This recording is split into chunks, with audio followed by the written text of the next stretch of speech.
আজকে একটা ঐতিহ্যবাহী খাবারের রেসিপি নিয়ে এসেছি। প্রতিটা খাবারেরই কিন্তু একটা সিক্রেট রেসিপি থাকে। সেটা যদি জানেন তাহলে খাবারটা কিন্তু একদম পারফেক্টভাবে বানানো যায়। আসসালামু আলাইকুম, সবাই কেমন আছেন? আমি আফসানা মিম চলে এসেছি নতুন আরেকটি রেসিপি নিয়ে। আজকে শেরমাল বানাবো, তার রেসিপি শেয়ার করছি। প্রথমে একটা শুকনো বাটিতে উষ্ণ গরম দুধ দিয়েছি, তার মধ্যে দিয়েছি 4-5 চামচ পরিমাণ চিনি। তারপর দিয়ে দিচ্ছি 1 চামচ পরিমাণ ইস্ট। এখন গরম দুধের সাথে একটু মিলিয়ে নিচ্ছি। এটা অ্যাক্টিভ হওয়া পর্যন্ত ওয়েট করতে হবে, আর এটা অ্যাক্টিভ হতে কিন্তু 10 থেকে 15 মিনিট সময় লাগবে। 15 মিনিট পরে এসে দেখি ইস্টগুলো অ্যাক্টিভ হয়েছে। আমি কিন্তু ঢাকনা দিয়ে বন্ধ করে দিয়ে গিয়েছিলাম। এটা যত গরম পাবে তত তাড়াতাড়ি অ্যাক্টিভ হবে। অ্যাক্টিভ হওয়ার পরে এরকম সরের মতন সরাতে পারবেন, তখনই বুঝতে পারবেন অ্যাক্টিভ হয়ে গিয়েছে। প্রথমেই কিন্তু বলেছিলাম এটা একটা ঐতিহ্যবাহী খাবার, আর ঐতিহ্যবাহী খাবারের সিক্রেট থাকবে না, এটা কোনো কথা? সিক্রেটটা হচ্ছে এই খাবারে আমরা পানি ব্যবহার করতে পারবো না। সম্পূর্ণ ডোটা তৈরি করতে হবে দুধ দিয়ে। 1/2 চামচ লবণ দিয়ে দিয়েছি, আর এখানে একটু আমি সয়াবিন তেল দিয়ে দিচ্ছি। তেলটা আমি এই তো 3-4 চামচের মতন দিয়েছি। আমি সব কিন্তু চামচের পরিমাণ বললাম এতক্ষণ। একটা ডিম ভেঙে সাদা অংশ আর কুসুমের অল্প একটু অংশ দিয়ে দিচ্ছি, আর একটু কুসুম রেখে দেব। কারণ হচ্ছে আমারও যখন আমি পাউরুটিটা তৈরি করব তখন উপরে একটু কুসুমটা ব্রাশ করে দিতে হবে কালারটা সুন্দর আসার জন্য। তারপর সুন্দরভাবে আমি সব কিছু মিশানোর জন্য একটু চামচ দিয়ে বিট করে নিচ্ছি। এটা বেশি বিট করার প্রয়োজন নাই, জাস্ট একটু সব কিছু মিক্স হবে এ পর্যন্ত করলেই হবে। এখানে আমি মেজারমেন্টের কাপের 1/2 কাপ দিয়ে 3 বার ময়দা দিয়েছি। 3 বার নোয়াতে আমার সুন্দর খামিটা তৈরি করা হয়ে গিয়েছে। 2 বারটা দিয়ে আমি প্রথমে একটু আগে খামি তৈরি করার চেষ্টা করেছি, তারপর একটু নরম নরম ছিল, এই জন্য আমি আরেকবার দিয়ে সুন্দর করে তৈরি করে নিয়েছি।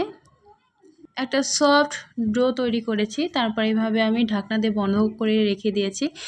শেরমালের মধ্যে কিন্তু কিছু ড্রাই ফ্রুট দিতে হয়। আমি এখানে নিয়েছি চেরি কুচি করে নিয়েছি, তারপরে কাজু বাদাম কুচি করে নিয়েছি, তিল, আর পাশে হচ্ছে মোরাব্বা কিছু কুচি করে নিয়েছি।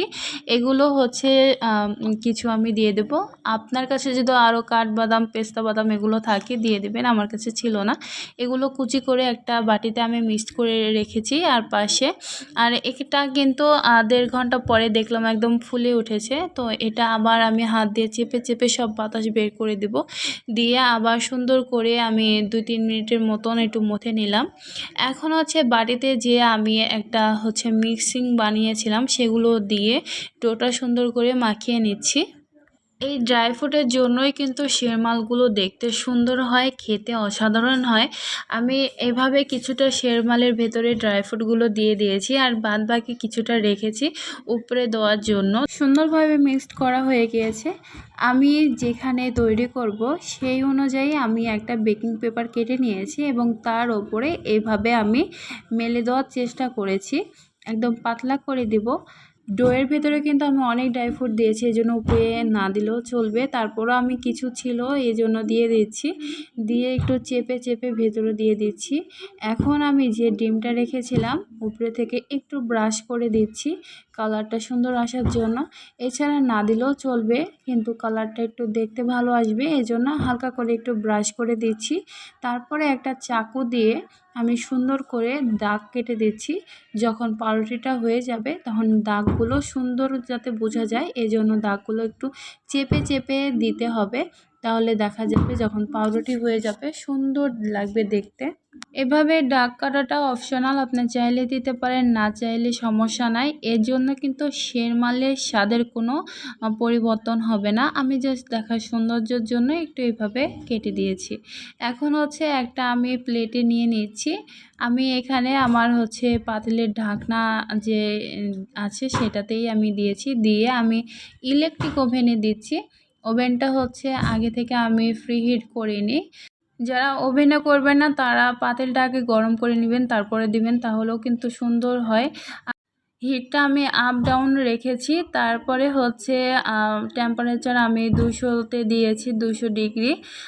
টাইমটা আমি 15 মিনিট দিয়েছিলাম। 15 মিনিট পরে একটু চেক করে নিতে হবে, যদি না হয় তাহলে আবার 5 মিনিটের জন্য রাখতে হবে। আমার 15 মিনিটই হয়ে গিয়েছে। আর এই গরম অবস্থায় আমি একটু বাটার ব্রাশ করে নিচ্ছি। বাটার দিলে দেখতে চকচক করবে, দেখতে সুন্দর লাগবে, আর মিষ্টি একটা ঘ্রাণ পাওয়া যাবে। আর এই শেরমাল হয়েছে কিনা এটাও চেক করার পদ্ধতি, একটা কাঠি দিবেন, কাঠি দিয়ে দেখবেন কাঠিটা যদি ক্লিন বের হয় তাহলে একদম পারফেক্টভাবে হয়েছে। কাছ থেকে দেখাচ্ছি কতটা সুন্দর হয়েছে, তাই না বলুন? আশা করছি ভিডিওটা ভালো লেগেছে। নতুন ভিডিও নিয়ে আবার হাজির হব। সবাই ভালো থাকবেন, সুস্থ থাকবেন। আল্লাহ হাফেজ, আসসালামু আলাইকুম।